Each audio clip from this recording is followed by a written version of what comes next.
வெளிநாடு வாழ் இந்தியர்களுக்கான பிரவாசி பாரதிய திவாஸ் மாநாடு பெங்களூரில் நடைபெற்றது.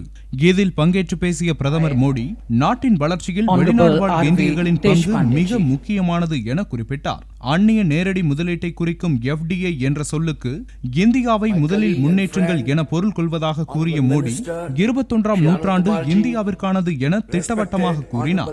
69 பில்லியன் அமெரிக்க டாலர்களுக்கும் அதிகமாக முதலீடு செய்திருப்பதன் மூலம் இந்திய பொருளாதாரத்திற்கு வெளிநாடு வாழ் இந்தியர்கள் மதிப்பிடற்கரிய பங்களிப்பை வழங்கியிருப்பதாகவும் அவர் கூறினார்.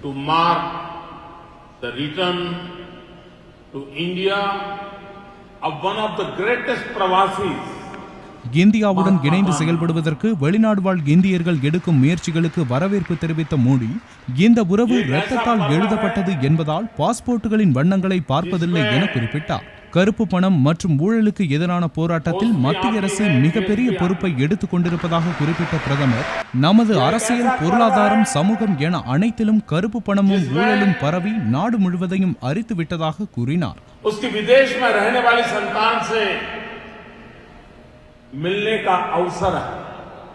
ஆனால் கருப்பு பணத்தை வழிவிடும் அரசியல் பூசாரிகள் அரசின் நடவடிக்கையை மக்களுக்கு எதிராக சித்தரிப்பதாகவும் பிரதமர் குற்றம் சாட்டினார்.